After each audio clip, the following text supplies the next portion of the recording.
मनुष्य का सबसे श्रेष्ठ उत्तम दान क्या है जिसका फल उसे अवश्य मिलता है। कहानी बहुत ही ज्ञानवर्धक और जीवन का मार्गदर्शन करने वाली है, इसलिए कहानी को पूरा अंत तक अवश्य सुने। नमस्ते दोस्तों, राधे कृष्णा। ज्ञान चैनल में आपका स्वागत है। कर्मपुर नाम का एक सुंदर नगर था जो एक नदी के किनारे बसा था। इस नदी के पास एक बट वृक्ष पर एक नीलकंठ पक्षी अपनी पत्नी के साथ रहता था।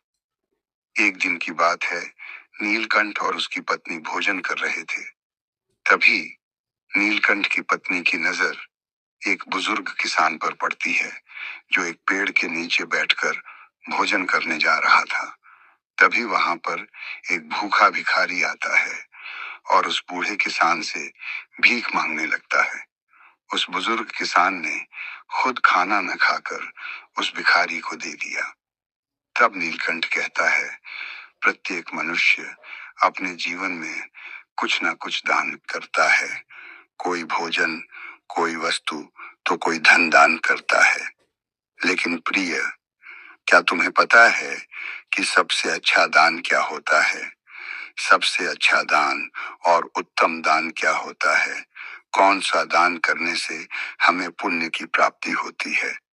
इस पर नीलकंठ की पत्नी कहती है, नहीं प्रिय, ऐसा कौन सा दान है? तब नीलकंठ कहता है, यह बात मैं तुम्हें एक कथा के माध्यम से बताता हूँ, जो न केवल प्रेरणादायक है, बल्कि जो भी इस कहानी को अंत तक सुनेगा उसे पता चलेगा कि सच्चा और अच्छा दान क्या होता है और इसका महत्व कितना बड़ा है। आगे नीलकंठ कहानी शुरू करता है और कहता है, प्रिय, प्राचीन समय की बात है। उदयपुर नाम का एक गांव था जिसमें रमेश नाम का एक युवक रहता था जो लकड़ी काटकर अपना जीवन यापन करता था और साधारण जीवन जीता था। जलाऊ लकड़ी से आमदनी पर्याप्त नहीं होती थी, इससे हमेशा भोजन और कपड़े की उसके घर में कमी होती थी। एक दिन उसकी पत्नी परेशान होकर रमेश से शिकायत करती कि कब तक ऐसा चलता रहेगा। ना कोई त्योहार होता है, ना कभी कोई खुशी। क्यों ना तुम शहर जाकर कोई दूसरा काम करो? कब तक हम कठिनाइयों और गरीबी में जीवन यापन करें? तब रमेश ने बड़े शांत होकर उत्तर दिया, भाग्यवान, मैंने पहले भी कहा है, शहर में यहाँ जैसी शांति और सुकून नहीं मिलता। मैं नहीं चाहता कि यह विषय हमारे बीच में दोबारा आए। उसकी पत्नी ने कहा, ठीक है, जैसा तुम्हें सही लगे वैसा करो। खाना तैयार है, खाकर लकड़ी काटने चले जाओ। भोजन करने के बाद रमेश लकड़ी काटने के लिए चला गया। चलते चलते काफी दूर पहुंच गया। वह सोचने लगा, आज तो बहुत दूर आ गया हूं। मुझे एक बहुत बड़ा पेड़ चाहिए जिससे आज अच्छी आमदनी हो जाए। पर कोई बड़ा वृक्ष नजर नहीं आ रहा है। वहां एक वृक्ष है, पर वह छोटा है। चलो, आज इसी से कम चलाता हूं। वह लकड़ी काटता है और सर पर लकड़ी के गट्ठे रखकर नगर की ओर चल पड़ता है। पर उसने देखा कि लकड़ी खरीदने वाला कोई नहीं। वह सोचने लगा कि अब सारी लकड़ी मुझे वापस से ले जानी पड़ेगी। तभी रास्ते में एक पंडित ने उसे आवाज लगाई, सुनो लकड़ी बेचने वाले, ये लकड़ी कितने की है? तब रमेश ने कहा, पंडित जी, आपको कितनी लकड़ी चाहिए? और सारी लकड़ी चाहिए तो कम दाम में दे दूंगा। तब पंडित जी ने कहा, तुम सारी लकड़ी दे दो, पर तुम्हारे बताए दाम पर नहीं। मैं सिर्फ अपने दम पर ले सकता हूँ। रमेश ने थकान भरे स्वर में कहा, ऐसे तो ये बहुत कम दाम में हो जाएगी, पर दे दीजिए, मैं थक गया हूँ। तब पंडित जी ने 50 रुपए दे दिए और सारी लकड़ी ले ली। और कहा, सारी लकड़ी यहाँ रख दो। वैसे तुम भूखे लग रहे हो, खाना खाकर जाओ। रमेश कहता, मुझे भूख तो बहुत जोर की लगी है, पर मैं खाऊंगा तो आपके लिए खाना नहीं बचेगा। रहने दीजिए, मैं घर जाकर खा लूंगा। तब पंडित जी कहते हैं कि यहाँ इतना खाना है कि 20 लोग और खाना खा सकते हैं। जब भी भूख लगे यहाँ आया करो। रमेश ने पूछा, क्या आप सबको ऐसे ही भोजन कराते हो? तब पंडित जी कहते हैं, जब तक परमात्मा ने मुझ पर कृपा बना रखी है, तब तक मैं करता रहूंगा। सब उनकी मर्जी है। रमेश ने कहा, ठीक है। उस दिन रमेश ने पंडित जी के घर भरपेट भोजन किया और धन्यवाद देते हुए बोला, पंडित जी, आप बहुत ही दयालु और नेक दिल इंसान हैं। ऐसा नेक काम करने में मैं आपकी मदद करना चाहूंगा। अब से लकड़ी में 50 रुपए में ही दूंगा। पंडित जी ने कहा, बेटा सह कुशल घर जाना।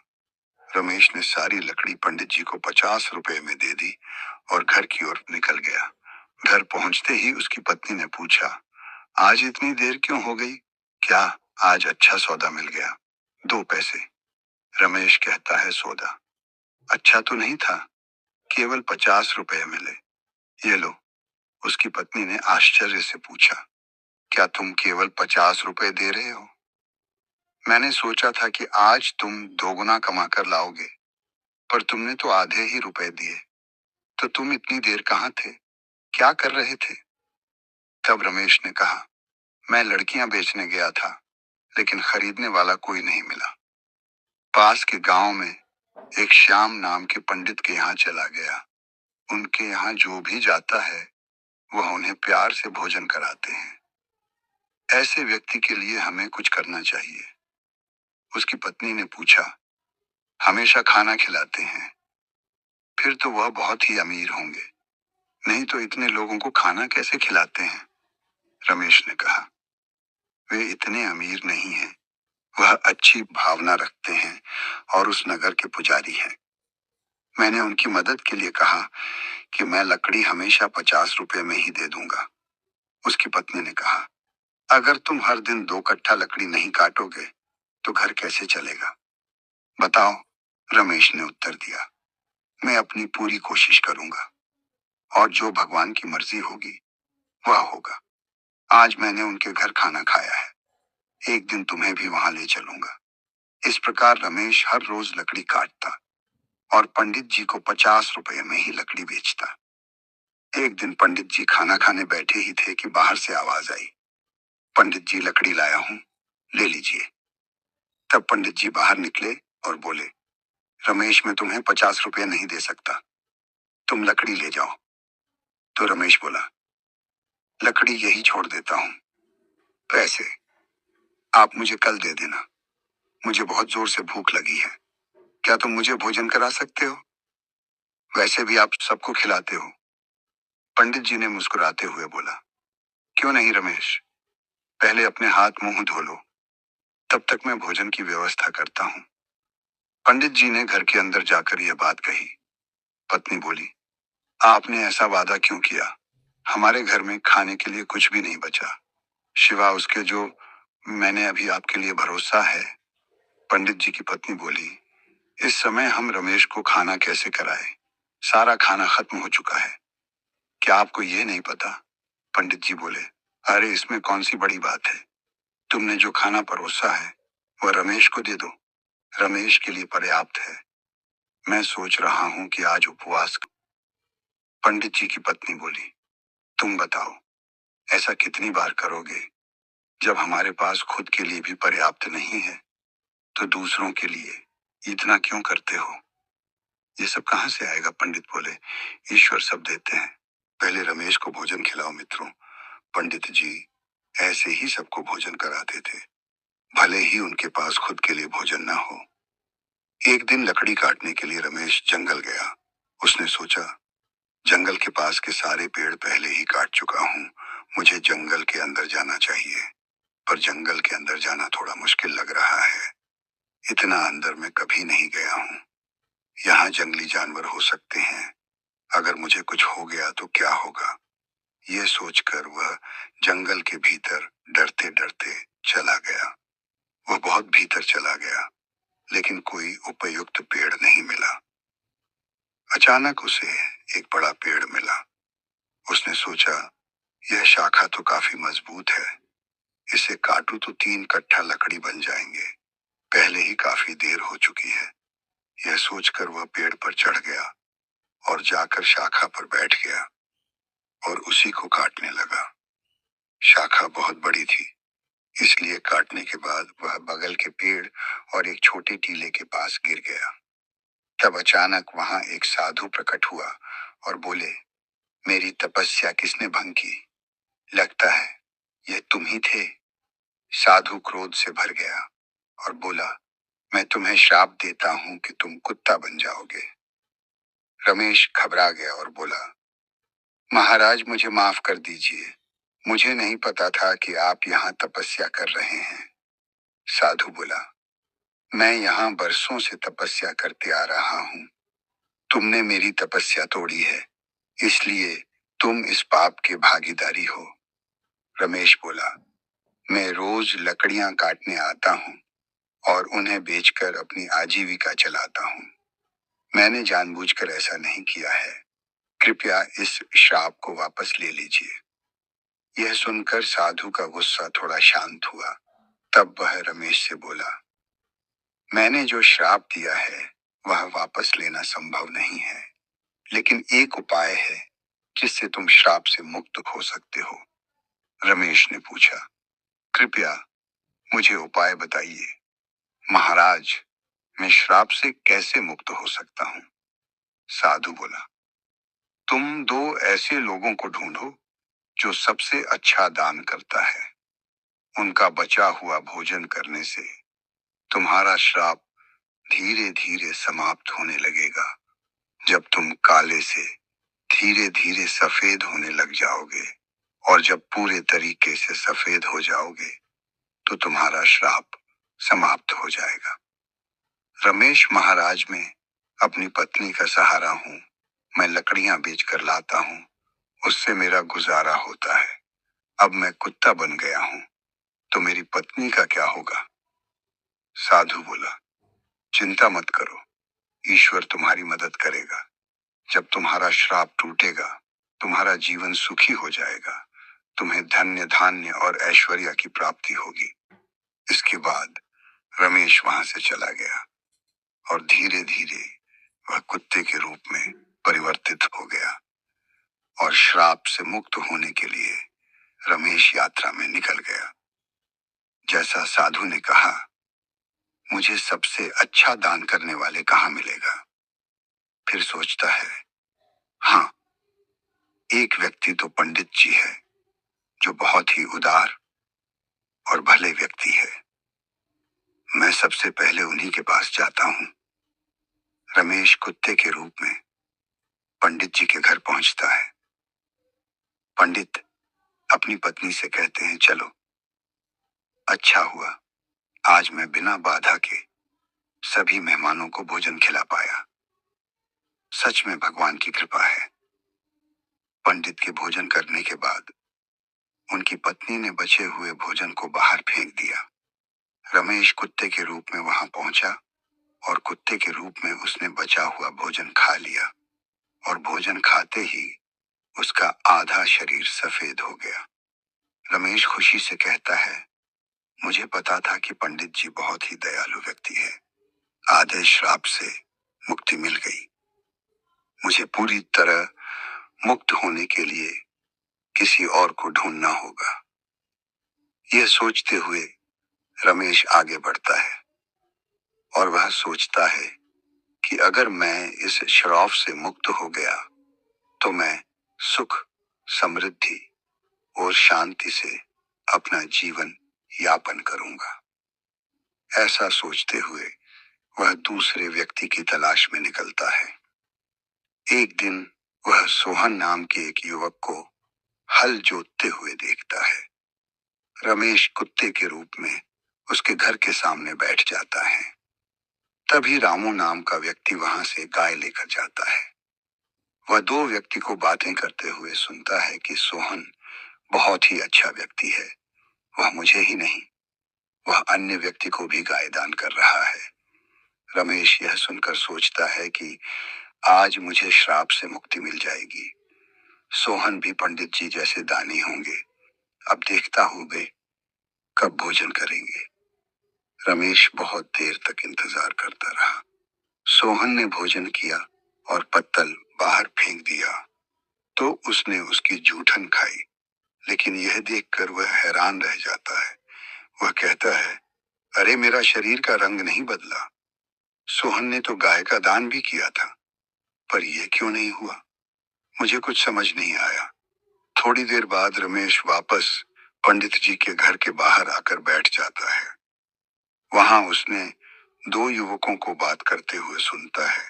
पहले युवक बोलता है, अरे भाई, आज सोहन ने फिर गाय का दान किया।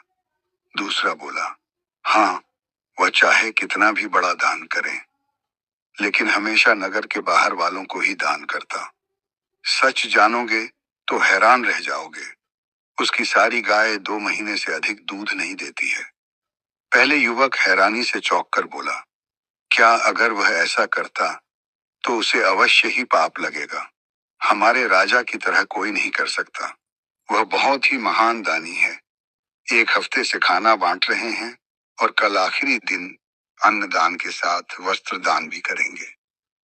राजा वहां खुद सबके साथ 1 हफ्ते से खाना खा रहे हैं।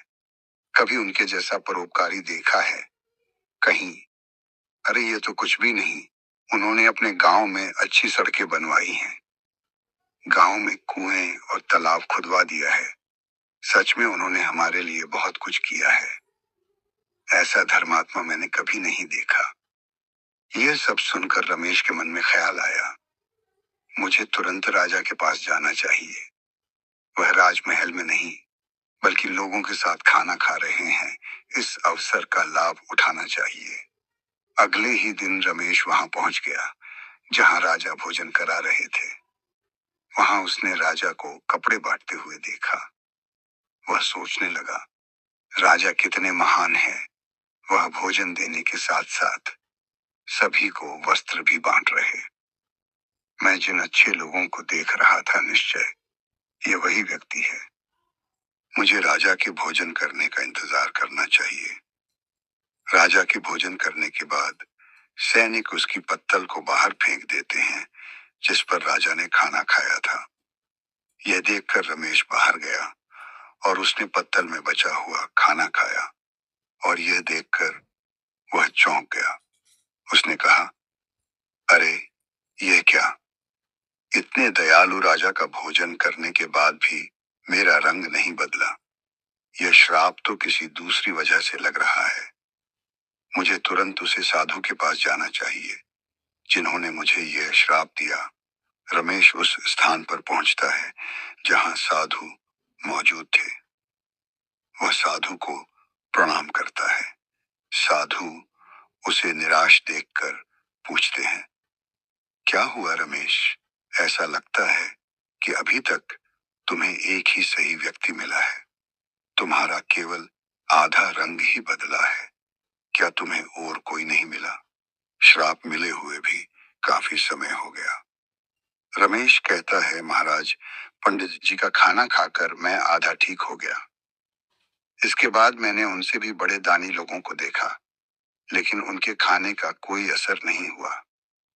साधु थोड़ी देर रुककर बोलते हैं, इसमें आश्चर्य की कोई बात नहीं है। उनके कर्मों का वास्तविक स्वरूप जानना जरूरी है। आगे कैलाश कहता है, इसके अलावा हमारे नगर के राजा बहुत धार्मिक थे। 1 हफ्तों तक राजा ने सभी को भोजन कराया और वस्त्र भी बांटा। इतने धार्मिक व्यक्तियों द्वारा खाया हुआ भोजन खाकर भी मैं श्राप से मुक्त नहीं हो पाया। इसमें कुछ रहस्य जरूर है। मुझे कुछ समझ में नहीं आ रहा। कृपया आप ही कुछ बताइए। साधु ने कहा, रमेश, जिन जिन लोगों को तुमने देखा उनमें से किसी का दान सच्चा दान नहीं है। वह ऐसी चीज दान कर रहा था जिनकी उनको कोई जरूरत नहीं है। अगर उनको उसकी जरूरत होती तो वह कभी दान नहीं करता। और राजा जो कुछ भी देता है उसे दान नहीं माना जा सकता, क्योंकि वह खुद नहीं कमाता। वह तुम्हारे जैसे लोगों द्वारा राजस्व का उपयोग राज्य के लोगों पर करता है। साधु ने आगे कहा, भोजन और वस्तु बांटे गए, वह भी राजस्व के द्वारा आए गए थे। इसीलिए राजा द्वारा किया गया दान दान नहीं माना जाएगा। वह सिर्फ लोगों का पैसा लोगों पर खर्च कर रहा है। ऐसे में राजा के भोजन का तुम्हारे श्राप पर कोई असर नहीं होगा। समझ लो, सही दान वही था जो पंडित ने भूखे होकर दूसरों को भोजन दिया। उन्होंने खुद नहीं खाया, दूसरों को खिलाया। उनका दान सबसे शुद्ध था, इसलिए तुम्हें और प्रयास करना होगा। रमेश ने कहा, समझ गया महाराज, धन्यवाद। उदास मन से रमेश वहां से चल पड़ा। उसने सोचा, बाप रे, कितनी दूर आ गया। बहुत भूख लगी है। अच्छा होता है कि पास में कुछ खाने को मिल जाए। तभी उसने देखा एक किसान घड़े में पानी लेकर जा रहा है। पास में खड़े दो युवक आपस में बातें कर रहे हैं। मनुष्य का सबसे श्रेष्ठ उत्तम दान क्या है, जिसका फल उसे अवश्य मिलता है। कहानी बहुत ही ज्ञानवर्धक और जीवन का मार्गदर्शक है। पोटरी देते हुए कहा, पुत्र, इसे लेकर जाओ। इसमें कुछ मेवे हैं। रात्रि के भोजन के बाद इनका सेवन करना तुम्हारा कल्याण होगा। पंडित ने पोटली ली और महात्मा को धन्यवाद देते हुए घर को लौट आया। पंडित ने भोजन किया और घर के बाहर टहलने के लिए निकल आया। जब पंडित की पत्नी की नजर मेज पर रखी उस पोटली पर गई तो उसे खोलने की जिज्ञासा हुई। जब पंडित की पत्नी ने पोटली खोली तो वह आश्चर्यचकित हो गई और उसके आश्चर्य का ठिकाना नहीं था। बहुत प्रसन्न हुई। थोड़ी देर बाद जब पंडित वापस आए तो उसकी पत्नी ने पूछा, इतने सारे हीरे पन्ने कहां से ले आए? पंडित ने कहा, क्यों मजाक कर रही हो सूखे मेवे? तुम्हें हीरे मोती लग रहे हैं? पत्नी बोली, मजाक नहीं कर रही। मैंने खुद पॉटरी खोलकर देखी, उसमें तो ढेर के ढेर बेश कीमती हीरे पन्ने भरे पड़े हैं। पंडित बोला, मुझे लाकर दिखाओ। पत्नी ने पोटली को उसके सामने रख दिया। पंडित ने देखा तो वह चकित हो गया। तो मैं समझ गया, यह सब उसी पुण्य का प्रभाव है जो मैंने भूखी कुत्तिया को रोटी खिलाकर प्राप्त किया था। और वह महात्मा कोई और नहीं, साक्षात परमात्मा थे। फिर उसने अपनी यात्रा की सारी बात अपनी पत्नी को सुनाई। किस प्रकार राजश्री और तामसी दान का फल सीमित होता है और एक भूखी कुत्तिया और उसके बच्चों को रोटी देने कारण यह चमत्कार हुआ। ये सब भगवान की कृपा और दया का ही परिणाम है। आगे पंडित ने अपनी पत्नी से कहा, यह भगवान का संदेश है कि जरूरतमंद की मदद करना सबसे बड़ा पुण्य है। जो व्यक्ति दुखी और आपदाग्रस्त लोगों की मदद करता है उसे ईश्वर अनंत गुना फल प्रदान करता है। दोस्तों, आज के समय समाज में लोग दान सिर्फ अपने मान सम्मान और प्रतिष्ठा के लिए करते हैं। दिखावे के नाम से ना तो सच्चा पुण्य मिलता है और ना ही इसका कोई प्रभाव होता है। दिखावे का दान कभी कभी अहंकार की ओर ले जाता है। दान हमेशा निस्वार्थ भाव से होना चाहिए। जैसे इस कहानी में पंडित ने अपने भूख की परवाह किए बिना कुत्तियां और उसके बच्चों को खाना खिलाया। उसने सोचा भी नहीं था कि उसका ये छोटा सा दान कितना बड़ा फल देगा। मित्रों, इसी तरह ये कथा हमें ये भी बताती है कि जरूरतमंद लोगों की मदद करने का असली अवसर वही होता है जो वह वास्तव में संकट में हो। आपदा के समय दिया गया थोड़ा सा सहयोग भी अनमोल होता है। यह न केवल जरूरतमंद व्यक्ति के जीवन को बदलता है बल्कि देने वाले व्यक्ति के जीवन में भी सकारात्मक परिवर्तन लाता है। जब कोई व्यक्ति त्याग की भावना से प्रेरित होकर दान करता है तो उसके अंदर से माया की भोग का अंत हो जाता है और मनुष्य को अहंकार के भाव से मुक्त करता है और उसे ईश्वर के समीप ले जाता है। साथियों, इस कहानी का यही संदेश है कि सच्चा पुण्य त्याग और निस्वार्थ सेवा में है। निस्वार्थ भाव से किया गया दान ही उत्तम दान है। हर मनुष्य को यह प्रयास करना चाहिए कि वह अपनी क्षमता के अनुसार दान पुण्य जरूरतमंदों की मदद कर सके। जरूरतमंदों की सेवा करना ही सच्चा धर्म है। जैसे प्यासे पक्षी के पानी पीने से नदी का पानी कम नहीं होता, ठीक उसी प्रकार समर्थ के अनुसार दान करने से धन खत्म नहीं होता। दोस्तों, कहानी अच्छी लगी हो तो वीडियो को लाइक करके राधे कृष्णा ज्ञान चैनल को सब्सक्राइब कर देना और बेल आइकन को अवश्य दबा देना। मिलते हैं एक और नए वीडियो के साथ। धन्यवाद।